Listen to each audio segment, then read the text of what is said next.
નમસ્કાર મિત્રો, જો તમે અમારી ચેનલમાં નવા હોય અને હજી સુધી તમે અમારી ચેનલને સબસ્ક્રાઇબ ન કરી હોય તો અમારી ચેનલને સબસ્ક્રાઇબ કરો અને બાજુમાં આપેલ બેલ આઇકોનને પ્રેસ કરો, જેથી કરીને અમારા આવનાર તમામ વિડીયોની નોટિફિકેશન્સ તમને તમારા મોબાઈલ પર તરત મળી રહે. આભાર. હેલો વિદ્યાર્થી મિત્રો, ધ અલ્ટ્રામા સ્કૂલમાં હાર્દિક સ્વાગત કરું છું. તો આપણે વાત કરીએ ધોરણ 11 આર્ટ્સ, વિષય સમાજશાસ્ત્ર, યુનિટ નંબર 5, સંસ્કૃતિ અને સામાજિકીકરણ. તો માનવી સામાજિક પ્રાણી છે અને પોતાના રોજિંદા જીવનમાં પ્રત્યેક માનવી બીજા ઉપર આધાર રાખે છે, કારણ કે વ્યક્તિ વચ્ચેનો સંબંધ એટલે કે સમાજના પાયાની રચના છે. આપણે અગાઉના પ્રકરણમાં આપણે જોયું કે માનવ સમાજને સમજવાનો પ્રયત્ન કર્યો. માનવ સમાજ અને પ્રાણી સમાજ વચ્ચે જો કોઈ પાયાનો તફાવત હોય તો તે સંસ્કૃતિનો તફાવત છે. કે માનવ સમાજ અને પ્રાણી સમાજ જો એ બે વચ્ચે કોઈ ડિફરન્ટ જોવા મળતો હોય તો એ તફાવત શેના આધારે કહી શકાય? તો કે સંસ્કૃતિના આધારે. અને સંસ્કૃતિ એટલે શું? તો કે જીવન જીવવાની રીત. કે લોકો અને એટલે કે માનવ સમાજ અને પ્રાણી સમાજ એ કઈ રીતે જીવન જીવે છે, કઈ રીતે રહે છે, તો કે એના આધારે છે તો કે આ બે સમાજમાં તફાવત જોવા મળે છે. જેમાં માનવ સમાજમાં જ્યારે સંસ્કૃતિની વાત કરવામાં આવે તો જે નીતિ નિયમો છે, રીતિ રિવાજો છે, માન્યતાઓ છે, તો કે એને આધીન એટલે કે જીવન જીવવામાં આવતું હોય છે. જ્યારે પ્રાણી સમાજમાં છે તો કે સંસ્કૃતિનો એટલે કે સંસ્કૃતિ એનો અભાવ હોય છે, એટલે કે એને સંસ્કૃતિનું મૂલ્ય શું છે તો કે પ્રાણી સમાજને કાંઈ ખબર હોતી નથી. સંસ્કૃતિ જ માનવ સમાજની અદ્વિતીય લાક્ષણિકતા છે. આથી સમાજશાસ્ત્રના અભ્યાસીઓ માટે માનવ સમાજ અને પ્રાણી સમાજ વચ્ચે ભેદ પાડતા મહત્ત્વના તત્વો તરીકે સંસ્કૃતિનો અર્થ અને લાક્ષણિકતા સમજવી જરૂરી છે. કે તમે જોશો કે આપણી સંસ્કૃતિ છે, જો તમે એને સમજો તો આપણે એક પ્રાણી સમાજ અને માનવ સમાજ છે તો કે ભેદને તમે દૂર કરી શકો. કારણ કે માનવીનું વર્તન, આંતરક્રિયા, સામાજિક સંબંધો, દરજ્જો, ભૂમિકા અને જે સંસ્થાઓ, આપણે સંસ્થાઓમાં વાત કરીએ તો કે જ્ઞાતિ સંસ્થા, કુટુંબ સંસ્થા, લગ્ન સંસ્થા, ત્યારબાદ સામાજિકીકરણ. તો કે સામાજિકીકરણમાં આપણે જુઓ તો કે મિત્ર જૂથ, કુટુંબ, શાળા, સમૂહ માધ્યમો વગેરે જેવી પ્રક્રિયાઓ એટલે કે સંસ્કૃતિ દ્વારા અસર પામે છે. તો સામાજિકીકરણ એ સતત ચાલતી પ્રક્રિયા છે અને એ માટે સમાજમાં જુદા જુદા વાહકો છે. તેની સમજ આપણે આ એકમમાં મેળવવાના છે. તો જોઈએ આપણે સંસ્કૃતિનો અર્થ. તો આપણે જોઈએ કે સંસ્કૃતિનો અર્થ કે સરળ શબ્દોમાં કહીએ તો કે સંસ્કૃતિ એટલે જીવન જીવવાની રીત. કે સંસ્કૃતિને શું કીધું છે? કે જીવન જીવવાની રીત. કે આપણે જે જીવન જીવીએ છીએ, કે લોકો જે જીવન જીવી રહ્યા છે માનવ સમાજ, તો કે એના જીવન જીવવાની રીત તો કે અલગ અલગ રીતે માનવ સમાજમાં છે. તો કે વ્યક્તિઓ વચ્ચે જે સંબંધો છે એ લોકોમાં જે જીવન જીવવાની રીત હોય છે તો કે અલગ અલગ પ્રમાણે જોવા મળતી હોય છે. રાજ્ય પ્રમાણે, જિલ્લા પ્રમાણે, ગામ પ્રમાણે, પછી તો કે દેશ પ્રમાણે. કે ભારતીય સંસ્કૃતિ છે એ સંસ્કૃતિ એવી છે તો કે બીજા એકેય દેશમાં એટલે કે સંસ્કૃતિનું મૂલ્ય જોવા મળતું નથી. એક આપણો ભારત દેશ એવો જ છે તો કે એમાં પરંપરાઓને આધીન, રીતિ રિવાજોને આધીન તો કે લોકો જીવન જીવતા હોય છે અને જીવન જીવી રહ્યા છે. 19મી સદીમાં સંસ્કૃતિ શબ્દ સૌપ્રથમ કે શબ્દ એટલે કે લોકોની જીવનશૈલી તરીકે વપરાવા લાગ્યો. ભલે પછી તે આ જીવનશૈલી ગમે તે સ્વરૂપની હોય, પણ તે સંસ્કૃતિ તરીકે ઓળખાતી. કે જ્યારે આપણે 19મી સદીની જ્યારે વાત કરવામાં આવે ત્યારે સંસ્કૃતિ શબ્દ લોકોની જીવનશૈલી તરીકે વપરાતો. કે આપણે તમે જોશો કે જીવનશૈલી કે લોકોને જીવન જીવવા માટે અમુક પ્રકારની વસ્તુઓ કે અપનાવવી પડે છે અથવા જરૂરિયાત પડે છે. જીવનશૈલી કારણ કે આપણે આપણા જીવન જીવવા માટે કાંઈક વસ્તુઓ તો જોઈએ ને, પોશાક, ખોરાક, રહેઠાણ. તો એમાં લોકો છે તો કે જીવનશૈલી તરીકે વાપરવા લાગ્યા. પછી ભલે આ જીવનશૈલી ગમે તે સ્વરૂપની હોય પણ તે સંસ્કૃતિ તરીકે ઓળખાતી. આ જીવનશૈલી ગ્રામજનોની હોય, શહેરીજનોની હોય, પછી આદિવાસી લોકોની હોય કે ગોરા લોકોની હોય, હિન્દુ કે મુસ્લિમોની હોય કે પછી આધુનિક સમાજના જીવન જીવતા લોકોની હોય. ટૂંકમાં સંસ્કૃતિ એટલે જીવનશૈલી એવો અર્થ કે 19મી સદીમાં થતો. કે સંસ્કૃતિ તમે જોશો કે આપણે ગ્રામ્ય સમાજથી માંડી અને 19મી સદીમાં એટલે કે જીવનશૈલી તરીકે લોકો જીવન એટલે કે વાપરવા લાગ્યા. પણ સંસ્કૃતિ તમે જુઓ છો કે ગ્રામ સમાજ, શહેરી સમાજ, આદિવાસી સમાજ, પછી ગોરા લોકોની હોય કે હિન્દુ મુસ્લિમની હોય કે પછી જે આપણા આધુનિક સમાજ જીવનમાં લોકો જીવન જીવતા હોય તો પણ એની જે જીવન જીવવાની જે રીત છે એ ટૂંકમાં સંસ્કૃતિ એટલે શું કીધું છે કે જીવનશૈલી એવો અર્થ 19મી સદીમાં થતો. 20મી સદીમાં સંસ્કૃતિ શબ્દ સમગ્ર સામાજિક વારસાના અર્થમાં વપરાવા લાગ્યો. કે જ્યારે આપણે 19મી સદી પૂર્ણ થતાં બાદ જ્યારે 20મી સદીમાં સંસ્કૃતિ શબ્દ સમગ્ર સામાજિક વારસાના અર્થમાં વપરાવા લાગ્યો. કે સામાજિક વારસો એટલે શું કે લોકોના જૂથ જીવનની વિશિષ્ટ જીવનશૈલી. કે તમે જોશો કે જે લોકો છે એના જીવનની જે શૈલી છે આખી એ કેવી છે તો કે અલગ જ પ્રકારની હોય છે. તો કે કેવી તો કે સમાજમાં મેળવેલું જ્ઞાન, માન્યતાઓ, રીતિ રિવાજો, કુશળતા એમાં વગેરેનો આપણે એમાં સમાવેશ કરી શકાય છે. ત્યારબાદ સંસ્કૃતિમાં માત્ર કળા, સંગીત અને સાહિત્યની પદ્ધતિઓ અને પ્રયુક્તિઓનો જ સમાવેશ થતો નથી, પરંતુ મકાન બાંધવા, કપડાં સીવવા કે માટીના વાસણો બનાવવા, ઉપયોગમાં લેવાતી પદ્ધતિઓ અને પ્રયુક્તિઓનો પણ સંસ્કૃતિમાં સમાવેશ થાય છે. કે સંસ્કૃતિને તમે જોશો કે ખાલી સંગીત, કળા કે સાહિત્ય કે પદ્ધતિ પૂરતું જ એટલે કે એનો ત્યાં પૂરતું સીમિત નથી, પણ જેવા કે મકાનનું બાંધકામ, કપડાં સીવવા, માટીના વાસણ તેમજ એટલે કે યુક્તિઓ કે અલગ અલગ પદ્ધતિઓ, યુક્તિઓનો પણ સંસ્કૃતિમાં સમાવેશ થતો હોય છે.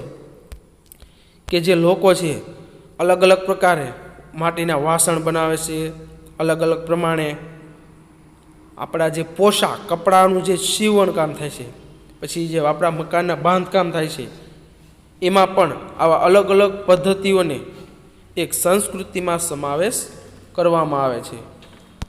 તો આ હતો આપણો સંસ્કૃતિનો અર્થ. ત્યારબાદ આપણે વાત કરીએ સંસ્કૃતિની વ્યાખ્યા. કે વિશ્વ પ્રસિદ્ધ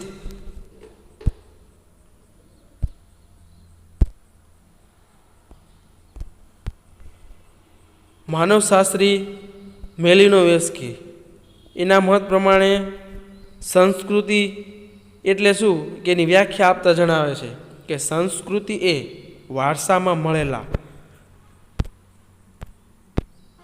કે સંસ્કૃતિ એ વારસામાં મળેલા ઓજારો, સાધનો, હથિયારો, ચીજવસ્તુઓ, તકનીકી પ્રક્રિયાઓ, વિચારો, ટેવો અને મૂલ્યોની બનેલી સંસ્કૃતિ છે. કે સંસ્કૃતિ કેવી કે આપણે વારસામાં, કે જ્યારે આપણે વારસામાંથી જ મળી રહેતું હોય છે ઓજારો, સાધનો, હથિયારો, ચીજવસ્તુઓ, તકનીકી પ્રક્રિયાઓ, વિચારો, ટેવો, મૂલ્યોની બનેલી સંસ્કૃતિ છે.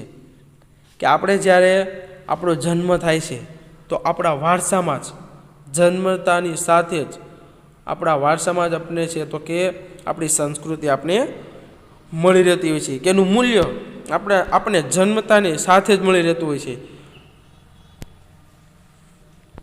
ત્યારબાદ આપણે વાત કરીએ કે સમાજશાસ્ત્રી ટાયલરના મત, એટલે કે એના મત પ્રમાણે તો કે સંસ્કૃતિ એટલે શું, કે સમાજના સભ્ય તરીકે મનુષ્ય મેળવેલા જ્ઞાન, માન્યતા, કલા, કાયદા, કાનૂન, નીતિ નિયમો, રીતિ રિવાજો તથા અન્ય સર્વ શક્તિઓ અને ટેવોનો બનેલો સમગ્ર સંકુલ એટલે સંસ્કૃતિ. કે તમે જોશો કે જ્યારે તમે સમાજના સભ્ય તરીકે મનુષ્ય મેળવેલું જે કાંઈ જ્ઞાન છે, એની માન્યતા, કે એના જે કલા કૌશલ્ય છે, જે કાયદા કાનૂન છે, પછી જે કાંઈ સમાજના નીતિ નિયમો છે, જે કાંઈ રીતિ રિવાજો છે, એ સર્વ શક્તિઓની જે કાંઈ ટેવોને એ શું થાય છે તો કે આખો સમગ્ર સંકુલ થાય છે. તો કે એને એક સંસ્કૃતિ તરીકે ઓળખી શકાય છે. માનો કે તમારે એક્ઝામ્પલ તરીકે આપણે સમજવું હોય તો કોઈ શાળાની રચના થાય, કોઈ શાળા જ્યારે બને છે ત્યારે તમે જોશો કે એમાં સ્કૂલનું મોટું બિલ્ડિંગ, એટલે કે ભવ્ય બિલ્ડિંગ, ભૌતિક સુવિધાવાળું બનાવવું પડે છે, કે અલગ અલગ રૂમની વ્યવસ્થા કરવી પડે, મોટા મેદાનની, પછી વ્યવસ્થિત રીતે તો કે સ્ટાફ રૂમ, ઓફિસ રૂમ, પછી તો કે આચાર્યથી માંડી અને સેવકગણ સુધી વ્યવસ્થિત રીતે અલગ અલગ કર્મચારીઓની છે તો કે નિમણૂક કરવી પડે છે. તો કે જેથી કરીને જે સ્કૂલ, એટલે કે શાળા કે વિદ્યાર્થીઓને જ્યારે માર્ગદર્શન આપવાનું થાય અથવા સ્કૂલ ચાલુ કરવાની થાય તો એમાં કોઈ પણ પ્રકારની ખામી રહેવી જોઈએ નહીં. તો એ પણ એક આપણો સમગ્ર સંકુલ તૈયાર થાય તો એને પણ આપણે એક સંસ્કૃતિનો ભાગ આપણે એમાં કહી શકાય છે. કે ઉદાહરણ દ્વારા સમજાવીએ છીએ કે જેમ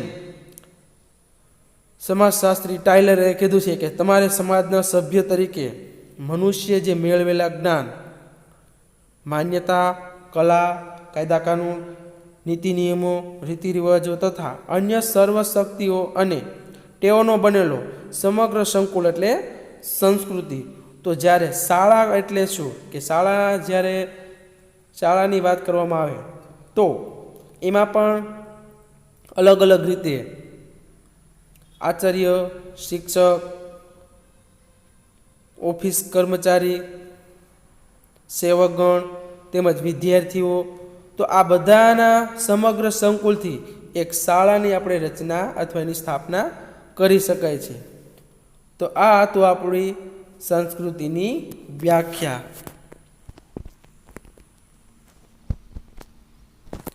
ત્યારબાદ આપણે વાત કરીએ કે સંસ્કૃતિ એમના લક્ષણો, કે સંસ્કૃતિના લક્ષણોમાં આપણે જોઈએ તો કે અલગ અલગ રીતે આપણે એના 6 લક્ષણો સમજવાના છે. આને આપણે વિસ્તારપૂર્વક આપણે માહિતી મેળવવાની જરૂર નથી, પણ તમારે ટૂંકમાં એટલે કે આપણે એને સમજવાનો પ્રયત્ન કરવાનો છે. કે જે આપણે વ્યાખ્યાઓ સમજ્યા, સંસ્કૃતિની વ્યાખ્યા, એના આધારે સંસ્કૃતિના લક્ષણો છે તો કે સમજવાના છે ખાલી. તો જોઈએ કે સંસ્કૃતિના લક્ષણો. એમાં આપણે વાત કરીએ પહેલું લક્ષણ કે જીવન સંસ્કૃતિ જીવનશૈલી છે. તો તમે જુઓ છો કે જીવનશૈલી એટલે કે જે લોકો જે જીવન જીવી રહ્યા છે, અથવા આપણે જ્યારે સંસ્કૃતિનો અર્થ સમજ્યા કે 19મી સદીમાં સંસ્કૃતિ શબ્દ લોકોની જીવનશૈલી તરીકે વાપરવા લાગ્યા. જેમાં આપણે કે જીવનશૈલી એટલે શું કે લોકો જે જીવનશૈલી અપનાવે છે, પછી પોશાક, ખોરાક, રહેઠાણની દ્રષ્ટિએ કોઈ પણ દ્રષ્ટિ હોય કે ગ્રામજનોની એટલે કે શહેરીજનોની, આદિવાસી લોકોની કે ગોરા લોકોની કે હિન્દુ કે મુસ્લિમોની હોય કે પછી આધુનિક સમાજ જીવનમાં કે લોકો જીવન જીવતા હોય, ટૂંકમાં સંસ્કૃતિ એટલે કે જીવનશૈલી એવો અર્થ આપણે 19મી સદીમાં થતો હતો. ત્યારબાદ આપણે વાત કરીએ, સંસ્કૃતિ એ શીખેલી વર્તણૂક છે. કે તમે જુઓ છો કે સંસ્કૃતિ એ શું છે તો કે શીખેલી વર્તણૂક છે કે આપણને આપણા વારસામાં જ તમે જુઓ છો કે સંસ્કૃતિ આપણે આપણા વારસામાં જ મળી રહેતી હોય છે કે ઓજારો, સાધનો, હથિયારો, ચીજવસ્તુઓ, તકનીકી પ્રક્રિયાઓ, વિચારો, ટેવો, મૂલ્યો વગેરે એ આપણે તમે જુઓ છો કે આપણા વારસામાં જ એમાંથી જ આપણે મળી રહે છે. અને શીખેલી વર્તણૂક કે આપણે છે તો કે જ્યારે કોઈ ઓજાર છે, સાધનો છે, હથિયારો છે કે ચીજ વસ્તુઓ છે તો કે એ શીખેલી છે તો કે એની વર્તણૂક આપણે મળી રહેતી હોય છે. કે જ્યારે આપણે કોઈ ખેતી તરીકે કોઈ સાધન સામગ્રી તરીકે આપણે ઉપયોગમાં લેતા હોઈએ છીએ, ત્યારે એમાં આપણે તમે જુઓ છો કે એમાં ઓજારો છે, સાધનો છે, હથિયારો છે, પછી તકનીકી પ્રક્રિયાઓ છે તો કે એનો આપણે ઉપયોગમાં લેતા હોઈએ છીએ. કેમ કે સંસ્કૃતિ કેવી છે તો કે શીખેલી વર્તણૂક છે કે આપણે તમે જુઓ છો કે જન્મતાની સાથે જ આપણે આપણા વારસામાં મળી રહેતી હોય છે. ત્યારબાદ સંસ્કૃતિ માનવ જીવનના સમાજ જીવનની આગવી પેદાશ છે. કે તમે જોશો કે સંસ્કૃતિ માનવીના એટલે કે સમાજ જીવનની આગવી એટલે કે આગવી પેદાશ છે કે આપણે આપણા પૂર્વજો તરફથી મળેલા જે વારસામાં જે કાંઈ રીતિ રિવાજો છે, જે કાંઈ નીતિ નિયમો છે, જ્ઞાન, કલા, કૌશલ્ય, તો એ શું છે તો કે આપણે સમાજ જીવનની આગવી પેદાશ છે. કે આપણને છે તો કે તમે જુઓ છો કે આપણે જે જીવન જીવી રહ્યા છીએ તો કે આપણા પૂર્વજો તરફથી જે કાંઈ નીતિ નિયમો છે, જે કાંઈ રીતિ રિવાજો છે તો કે એને આધીન જ આપણે જીવન એટલે કે સમાજમાં આપણે જીવન જીવવું પડે છે. કારણ કે આપણી આગવી ઓળખ હોય છે. કારણ કે સમાજમાં તમે જુઓ, ગ્રામ્ય સમાજ હોય તોય પણ ભલે અને શહેરી સમાજ હોય તોય પણ ભલે, આપણે આપણા સમાજ જીવનની, આપણા કુટુંબની આપણે આગવી ઓળખ હોય છે તો કે એને આધીન જ આપણે જીવન જીવતા હોઈએ છીએ. કે આપણી સરનેમ, આપણું વ્યક્તિત્વ તમે જુઓ છો કે એ શું હોય છે તો કે માનવીના સમાજ જીવનની આગવી એટલે કે પેદાશ એટલે કે ઓળખ હોય છે કે એને આધીન જ આપણે સમાજમાં લોકો ઓળખતા હોય છે.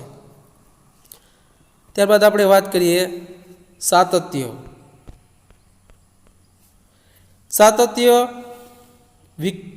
વિકસિત એટલે કે વિકાસશીલતા અને પરિવર્તનશીલતા ધરાવે છે.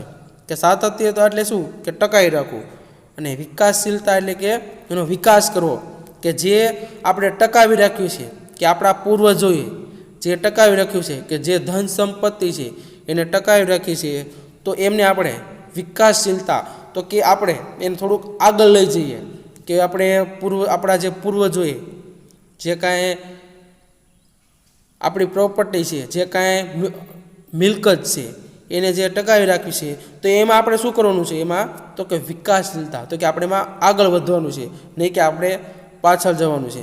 અને પરિવર્તનશીલતા ધરાવે છે તો કે આપણે એમાં ધીમે ધીમે શું કરવાનું છે તો કે પરિવર્તન લાવવાનું છે કે જેથી કરીને છે તો કે આપણે આપણા આવનારા દિવસોમાં તો કે આપણી પેઢી છે એને સંસ્કૃતિ છે ને જાળવી રાખીએ.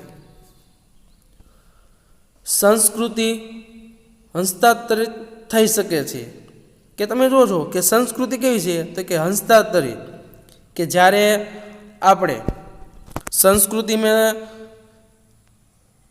લોકો સાથે જે આપણે વાતચીત કરીએ અથવા લોકોને મળીએ છીએ કે એનું મૂલ્ય, એને ટેવો, એના વિચારો, કે એની સાથે રહી અને લોકો સાથે જે આપણું સંસ્કૃતિનું જે મૂલ્ય છે એ કેવું થાય છે તો કે હસ્તાંતરિત રીતે આપણે કરીએ છીએ અને આપણે આપણી સંસ્કૃતિને જાળવી રાખીએ છીએ. ત્યારબાદ આપણે લાસ્ટ પોઈન્ટ જોઈએ કે સંસ્કૃતિનો સંચય થાય છે, કે સંસ્કૃતિનો આપણે શું કરીએ છીએ તો કે સંગ્રહ કરીએ છીએ. જે આપણી સંસ્કૃતિ છે એને આપણે ક્યારેય લુપ્ત થવા દેતા નથી અને ક્યારેય નષ્ટ થવા દેતા નથી. આપણે આપણી સંસ્કૃતિને તમે જોશો કે જાળવી રાખીએ છીએ. કે ભારતીય સમાજમાં તમે જોશો આપણો ભારતીય સમાજ કે ભારત દેશ છે એમાં સંસ્કૃતિને ક્યારેય આપણે લુપ્ત થવા દેતા નથી. તો આ હતી આપણી આપણા સંસ્કૃતિના લક્ષણો. ત્યારબાદ આપણે વાત કરીએ સંસ્કૃતિના પ્રકારો.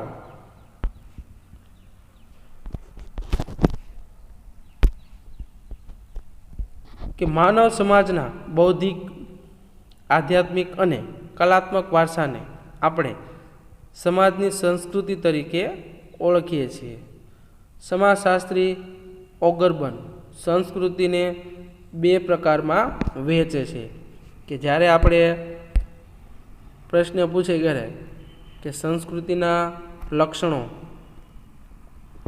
કોણે આપ્યા છે અથવા કયા સમાજશાસ્ત્રી આપ્યા છે, તો તમે કહી શકો કે સંસ્કૃતિના 2 પ્રકારો છે, ભૌતિક સંસ્કૃતિ અને અભૌતિક સંસ્કૃતિ. જેમાં ઓગરબર્ને છે તો કે સંસ્કૃતિના પ્રકારો આપેલા છે. તો આપણે જોઈએ કે સંસ્કૃતિના 2 પ્રકારો છે, ભૌતિક સંસ્કૃતિ અને અભૌતિક સંસ્કૃતિ. તો આપણે પહેલા વાત કરશું ભૌતિક સંસ્કૃતિ. ભૌતિક સંસ્કૃતિ એટલે સંસ્કૃતિનું સમગ્ર ભૌતિક સામગ્રીનું અંગેનું પાસું, જે પદાર્થને આપણે જોઈ સ્પર્શ કરી શકીએ છીએ, એ બધી ભૌતિક સંસ્કૃતિ છે. કે તમે જુઓ છો કે ભૌતિક સંસ્કૃતિ કેવી, એ ભૌતિક સામગ્રીનું સામગ્રી અંગેનું પાસું, કે તમે બધી જ વસ્તુઓને સ્પર્શ કરી શકો છો, જોઈ શકો છો. એ કેવી છે તો કે ભૌતિક સંસ્કૃતિ. માનવીએ પોતાની જરૂરિયાતની પૂર્તિ માટે સભ્યતાના પ્રારંભથી ભૌતિક વસ્તુનું ઉત્પાદન કર્યું છે. સમાજશાસ્ત્રી રોબર્ટ બસ્ટિડ ભૌતિક સામગ્રીમાં યંત્રો, સાધનો, મકાન, વાસણો, માર્ગો, પુલ, કલાકૃતિ, વસ્ત્રો, વાહનો, રાચરચીલું, ખાદ્ય સામગ્રી, દવાઓ વગેરેનો સમાવેશ કર્યો છે. કે ભૌતિક સંસ્કૃતિમાં કેવું કે તમે જોઈ શકો, જો એને સ્પર્શ કરી શકો છો, એ કેવું તો કે ભૌતિક સંસ્કૃતિ. કે એમાં તમે ગમે એ વસ્તુનો સમાવેશ કરી શકો છો, તમે જોઈ શકો અને સ્પર્શ કરી શકો, એ ભૌતિક સંસ્કૃતિ.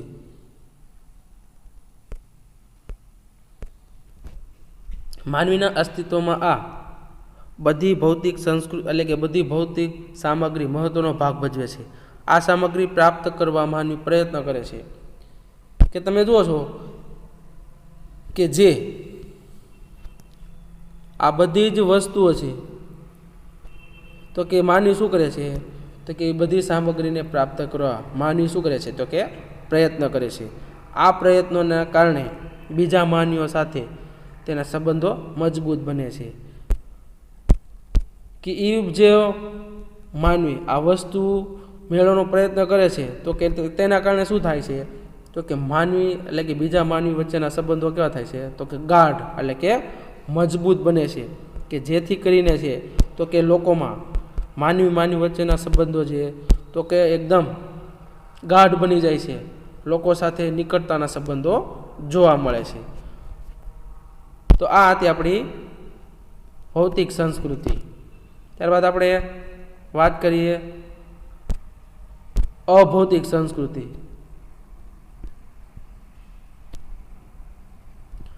સમાજશાસ્ત્રીઓ અભૌતિક સંસ્કૃતિ એટલે કે અભૌતિક સંસ્કૃતિને ભૌતિક સંસ્કૃતિના જેટલી અનિવાર્ય ગણે છે અને તેને વધુ મહત્ત્વ આપે છે.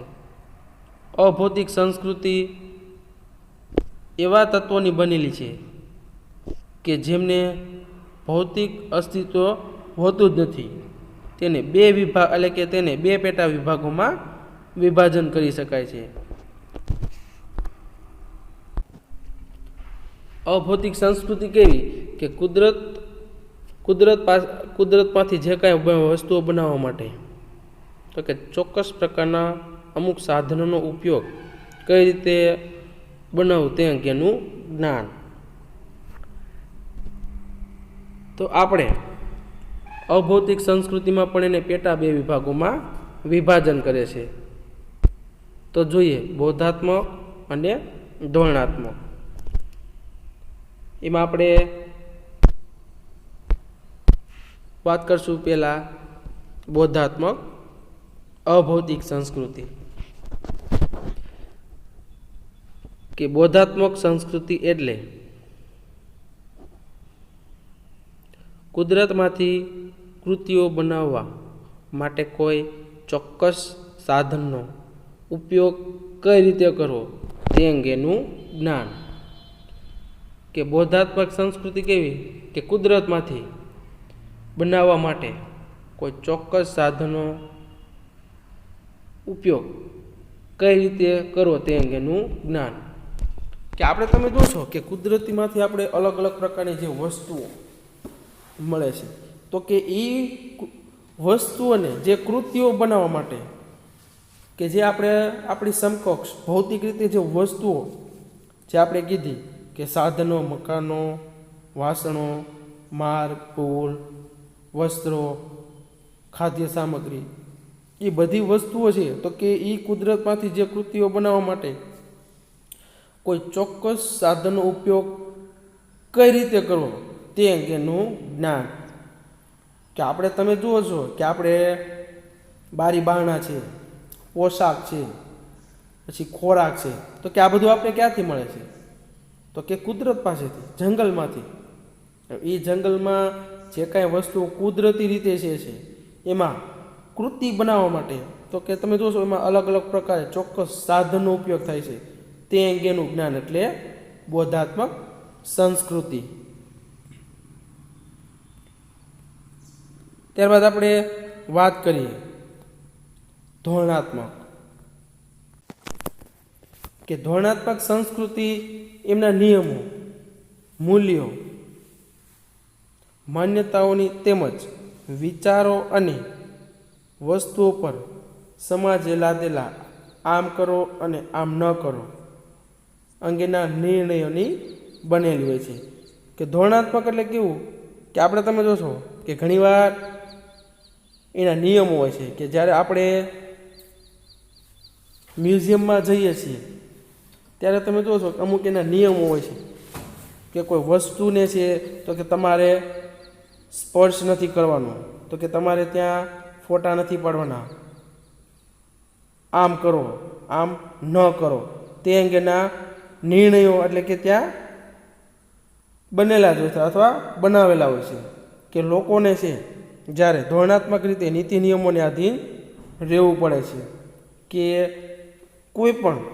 તમે કોઈ પણ જગ્યાએ જાઓ, તમારા ઘરમાં પણ ધોરણાત્મક રીતે નીતિ નિયમો હોય છે કે સવારે વહેલા ઉઠવું, કામ કરવું, સ્કૂલે જવું અથવા ઘરનું થોડુંક કામ કરવું, મમ્મી પપ્પાથી થાય ક્યારેક આમ કરો, ક્યારેક આમ ન કરો એ અંગેના નિર્ણયો એટલે કે લેવામાં આવતા હોય છે. તો કે આ બધા નિર્ણયો લેવામાં આવે છે તો એ નિર્ણયો છે તો કે ધોરણાત્મક સંસ્કૃતિના આધારે છે તો કે લેવામાં આવતા હોય છે.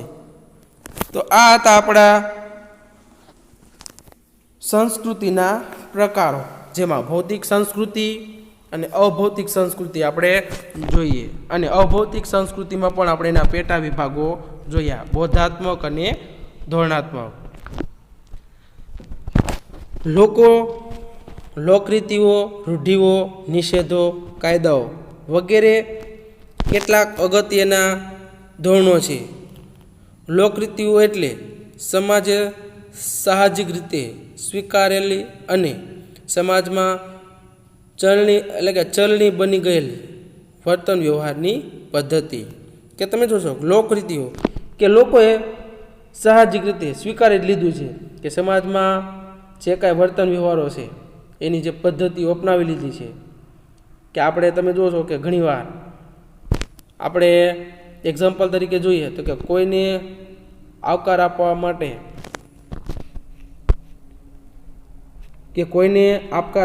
આવકાર આપવા માટે તેની સાથે હસ્તા ધૂનન કરવું, એટલે કે હાથ મિલાવવા, નમસ્કાર કરવા. કે તમે જુઓ છો કે આપણા ઘરે મહેમાન આવે છે ત્યારે તમે જોશો કે આવકાર આપો કે અતિથિ દેવો ભવ, કે હાથ મિલાવવા, નમસ્કાર કરવા, પછી તો કે પાણી આપવું, ચા પાણી પાવા, જમવાનો આગ્રહ કરવો. તો એ શું છે, એટલે કે એ શું છે તો કે આપણી લોકરીતિઓ છે કે લોકોએ સાહજિક રીતે એટલે કે સ્વીકારી લીધું છે કે સમાજમાં આ પ્રકારના છે. તો કે આ બની ગયેલી વર્તન અને વ્યવહારની પદ્ધતિ છે. કે આપણે આપણા મિત્રને લાંબો સમય કે ઘણા સમય સુધી આપણે જોયો ન હોય તો આપણે શું કરીએ છીએ તો કે આપણે એને ઘરે લઈ જઈએ છીએ, પછી એમને રામ રામ કરીએ છીએ, પછી તો કે ઘરે આપણે એને જમવાનો તો કે આગ્રહ રાખીએ છીએ. તો આ શું થયું તો કે એક લોકરીતિનો ભાગ જોવા મળે છે.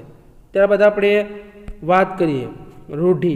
તો કે રૂઢિ એટલે શું તો કે એવી લોકરીતિઓ કે જેમને લોક કલ્યાણની દ્રષ્ટિએ, સમાજની નીતિમત્તાની જાળવણીની દ્રષ્ટિએ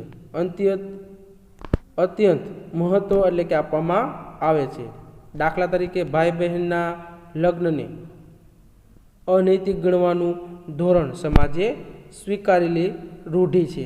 કે તમે જોશો કે રૂઢિઓ કે અમુક રૂઢિ એવી હોય છે કે આપણા વડીલોએ જે રૂઢિ બનાવી છે કે જે કાંઈ નીતિ નિયમો છે ઘરના તો કે એને આપણે અપનાવવા પડે છે. અહીં કે આપણે એક્ઝામ્પલ કેમ કીધું છે કે જ્યારે લગ્નની બાબતમાં આવે ત્યારે ભાઈ બહેનના લગ્નને તો કે અનૈતિક એટલે કે નકારાત્મક તરીકે એને સમાજે સ્વીકારી લીધું છે. તો કઈ પ્રકારની રૂઢિ છે તો કે ભાઈ બહેનના લગ્ન ક્યારે શક્ય બનતા નથી. એવી જ રીતે આપણા વડીલોએ કે સ્ત્રીઓને લાજ કાઢવી તો કે એ પ્રકારની રૂઢિ છે. તો ત્યારબાદ આપણે વાત કરીએ તો કે આપણા વડીલોએ જે કાંઈ નિર્ણયો, જે કાંઈ નીતિ નિયમો બનાવેલા છે તો કે એ નિર્ણયોની સાથે તો કે સમાજમાં આપણે જીવન જીવવું પડે છે અથવા રહેવું પડે છે. ત્યારબાદ આપણે વાત કરીએ કાયદો. કાયદો એટલે રાજ્યની અદાલતે સ્વીકારેલા, અર્થ ઘટાવેલા અને નિશ્ચિત પરિસ્થિતિને લાગુ પડેલા નિયમો. દાખલા તરીકે ભારતમાં 1954નો એટલે કે હિન્દુ સ્પેશિયલ મેરેજ એક્ટ, મિલકત અંગેનો કાયદો વગેરે કાયદાના ભંગ બદલ ઠપકાથી દેહાંત દંડ સુધીની સજા. કે તમે જોશો કાયદો કે કાયદો તો આપણે અલગ અલગ પ્રમાણે ઘણા એવા કઠિન એટલે કે કાયદાઓ ઘડવામાં આવે છે, અથવા નીતિની એટલે કે જે કાયદાનું ઉલ્લંઘન કરે તો એને અલગ અલગ પ્રકારે છે તો કે એની મૃત્યુ સુધી એટલે કે દેહાંત દંડ કે જ્યાં મૃત્યુ થઈ જાય ત્યાં સુધીની સજા છે તો કે આપવામાં આવતી હોય છે. કે તમે જોશો કે ઘણીવાર હવેના ઘણા વ્યક્તિઓથી અમુક એવા અપરાધ થઈ જતા હોય છે કે જેના કારણે એને ઉંમર કેદની સજા અથવા આજીવન કારાવાસની સજાઓ પણ આપવામાં આવતી હોય છે.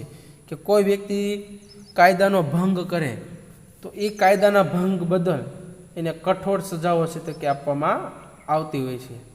તો આ હતી આપણી સંસ્કૃતિ, એમના પ્રકારો અને એમના લોકોના લોકરીતિઓ, રૂઢિઓ, નિષેધો ને કાયદાઓ. ત્યારબાદ હવે આપણે નવા પોઈન્ટની વાત કરીએ, સભ્યતા. તો સભ્યતામાં આપણે જોઈએ તો કે સભ્યતાના અર્થ વિશે ભિન્ન ભિન્ન દ્રષ્ટિબિંદુઓ પ્રવર્તે છે કે સંસ્કૃતિ અને સભ્યતા વચ્ચે બહુ તફાવત નથી. એટલે છે કે સંસ્કૃતિ અને સભ્યતા વચ્ચે વધારે પડતો તફાવત નથી. આમ છતાં તે બંને વચ્ચેના સૂક્ષ્મ ભેદની આપણે અવગણના કરીએ છીએ કે આ બંને છે તો એમાં જે સૂક્ષ્મ ભેદ છે એની શું કરવાની છે તો કે આપણે અવગણના કરવાની છે. તો આપણે વાત કરીએ સભ્યતાનો અર્થ.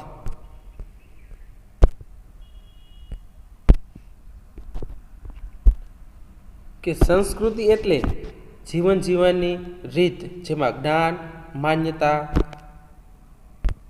કલા, નીતિ નિયમો, કાયદો, રિવાજો વગેરે દ્વારા તે પ્રાપ્ત કર્યા છે. અને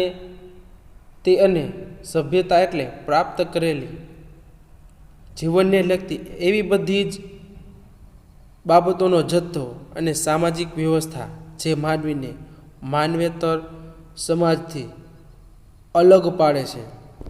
કે તમે જુઓ છો કે સંસ્કૃતિ એટલે શું કે જેમાં આપણે જ્ઞાન અને રીતિ રિવાજો જે આપણે પ્રાપ્ત કરેલા છે, એમાં જ્યારે આપણે સભ્યતાની જ્યારે વાત કરવામાં આવે તો એ શું છે તો કે પ્રાપ્ત કરેલી જીવનને લગતી એવી બધી બાબતોનો જથ્થો કે સામાજિક વ્યવસ્થા જે માનવીને એક માનવેતર સમાજથી અલગ પાડે છે. કે તમે જુઓ છો કે આપણે આપણા જીવનમાં આપણે ઘણી મહેનત કરીને આપણે એવી બાબતોને ભેગી કરો છો, અથવા તમે એનું મૂલ્યાંકન અથવા વ્યવસ્થા જાળવી રાખો છો કે તમે એક માનવી તરીકે જીવન જીવી રહ્યા છો. માનો કે તમારે કોઈ ગવર્મેન્ટ ઓફિસર બનવું હોય તો એમાં તમારે જો છો કે એમાં તમારે ઘણી એવી બાબતો કે જીવનને લગતી ઘણી એવી બાબતોનું શું થાય છે તો કે જથ્થો કરવો પડે છે, મહેનત કરવી પડે છે, પ્રયત્ન કરવો પડે છે. ત્યારે તમે એક સામાજિક વ્યવસ્થામાં અથવા સમાજમાં તમે એક વ્યવસ્થા જાળવી શકો એવા એક નાગરિક બની શકો છો. એટલે છે તમારે પોલીસ કોન્સ્ટેબલ, પીઆઈ અથવા પીએસઆઈ બનવું હોય તો પહેલાં તો શું કરવું પડે તો કે તમારે તમારા જીવનમાં તો કે પ્રાપ્ત કરેલી માહિતી એટલે કે પ્રાપ્ત કરેલા જીવનને લગતી બધા જ જથ્થાઓને શું કરવું પડે છે તો કે વ્યવસ્થિત રીતે સામાજિક વ્યવસ્થામાં મદદરૂપ થવું પડે છે.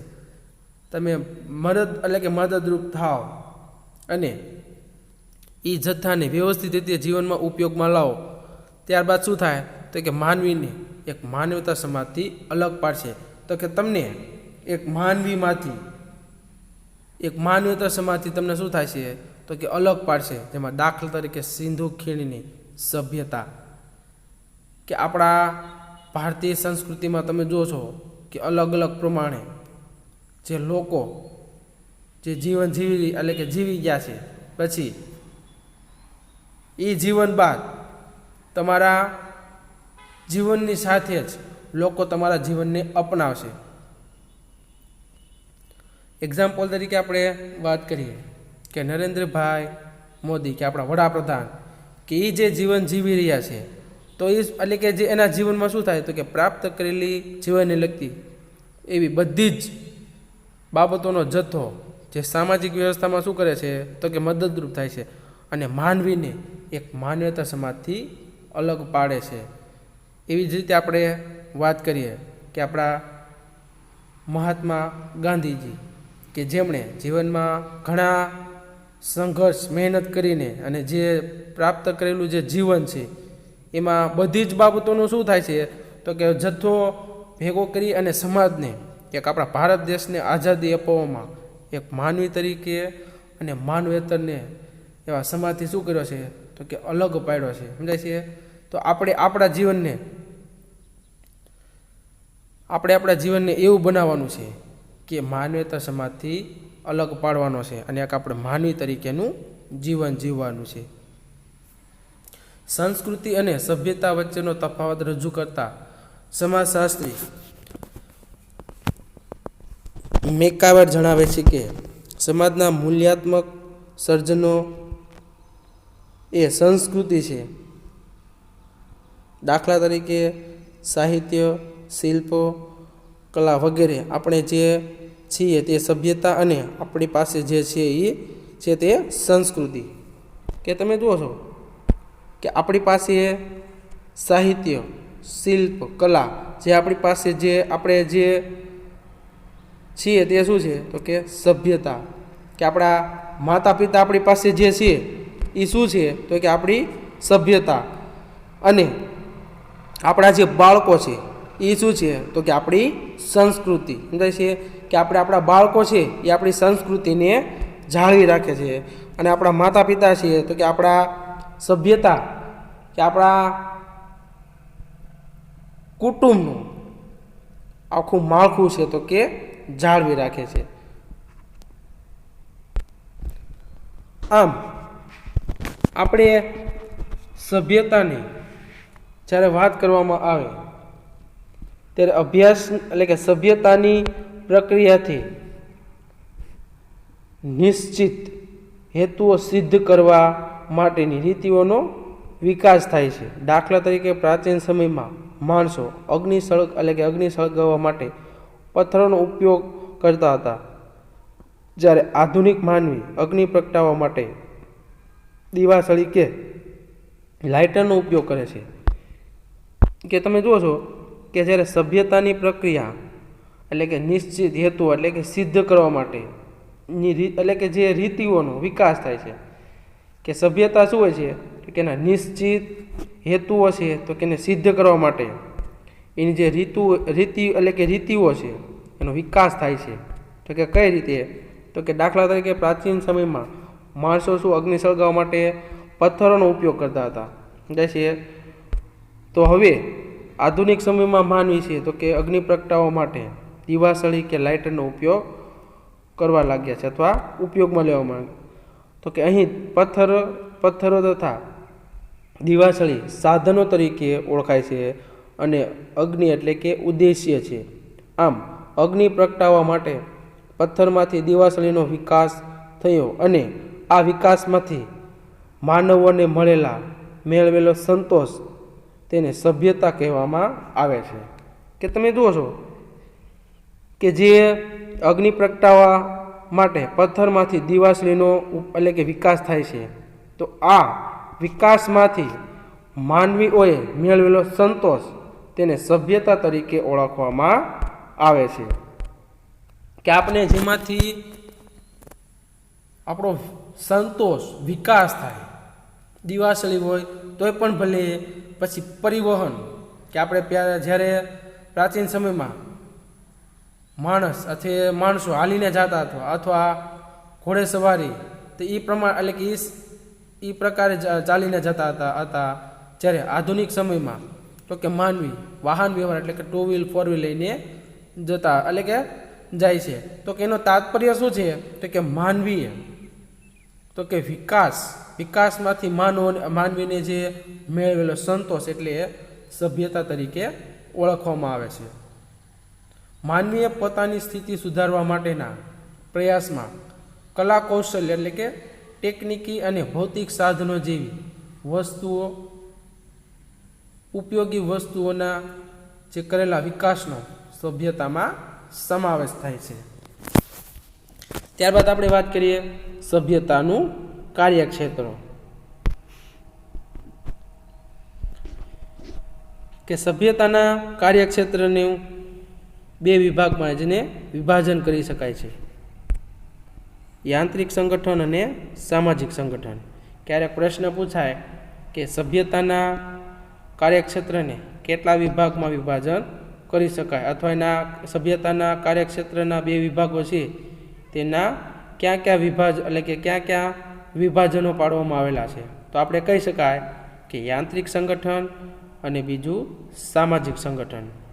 તો આપણે પહેલાં વાત કરીએ યાંત્રિક સંગઠન.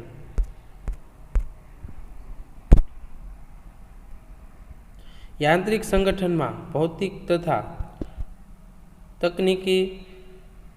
ટેકનિકલ સાધનોનો સમાવેશ થાય છે. દાખલા તરીકે વાહન વ્યવહારના સાધનો, ટેલિવિઝન, ગાડી, પંખો, રસ્તા વગેરેનો સમાવેશ થાય છે. કે યાંત્રિક સંગઠન એટલે શું? કે યંત્રો દ્વારા ચાલતા હોય તે, કે જે આપણે લાઇટ, વિદ્યુત એના દ્વારા જે કાંઈ વસ્તુઓ ચાલે છે અથવા જે ટેકનોલોજીનો ઉપયોગ થતો હોય, તકનીકી કે સ્માર્ટ વર્ક, કે જે વાહનના સાધનો, ટેલિવિઝન, ગાડી, પંખા, રસ્તા, રેલવે વગેરે શું થાય છે? તો કે યંત્રો દ્વારા ચાલે છે. અને યંત્ર સંગઠનમાં ભૌતિક રીતે આ બધી વસ્તુઓનો સમાવેશ કરવામાં આવતો હોય છે. ત્યારબાદ આપણે વાત કરીએ સામાજિક સંગઠન. જ્યારે સામાજિક સંગઠનમાં માણસના વર્તન, વ્યવહાર અને પ્રગતિનું નિયમન કરે છે, જેમાં જુદા જુદા કુટુંબો, સમૂહ, વર્ગ વ્યવસ્થા, જ્ઞાતિ, આંદોલનો વગેરે જેવી સામાજિક આર્થિક સંસ્થાઓનો સમાવેશ થાય છે. કે સામાજિક સંગઠન શું? એમાં કોનો સમાવેશ થાય? કે સમાજમાં જે કાંઈ સમાજના લોકો દ્વારા એના વર્તન વ્યવહારો દ્વારા એના પ્રગતિનું જે નિયમનનું એટલે કે નિયમ થતું હોય, જેમ કે જુદા જુદા સમૂહો, કોઈ પણ સમૂહ જાય, પછી વર્ગ વ્યવસ્થા, જ્ઞાતિ, સામાજિક આંદોલનો વગેરે જેવી સામાજિક આર્થિક જેવી સંસ્થાઓ છે, એટલે કે એમાં આપણે સમાવેશ એનો કરી શકાય. તો આપણે સભ્યતાનો અર્થ જોયો, સભ્યતાનું કાર્યક્ષેત્ર જોયું. તો આપણો પાર્ટ નંબર 1 અહીંયા પૂર્ણ કરીએ છીએ, જેમાં આપણે સંસ્કૃતિનો અર્થ, સંસ્કૃતિના પ્રકારો, ત્યારબાદ સભ્યતા, એનો અર્થ અને સભ્યતાનું કાર્યક્ષેત્ર જોયું. તો તમે આ વિડીયોને વ્યવસ્થિત રીતે જુઓ, સાંભળો, સમજો, જેથી કરીને આપણે આવનારી એક્ઝામ એકમ કસોટીમાં આપણે ઉપયોગમાં આવે, કે જે તે પ્રશ્ન તમે શાંતિથી સાંભળો, કે જેથી કરીને તમારે ગોખવું ન પડે અથવા વધારે પડતું તમારે રીડિંગ ન કરવું પડે, એવી રીતે શાંતિથી વિડીયોને જુઓ. Thank you for have a nice day. આભાર. અને પાર્ટ નંબર 2માં આપણે સામાજિકરણનો અર્થ અને સામાજિકરણના વાહકો તરીકે આપણે એની એજન્સીઓની આપણે માહિતી મેળવવાના છે. તો પાર્ટ નંબર 1 અહીંયા પૂર્ણ કરીએ છીએ.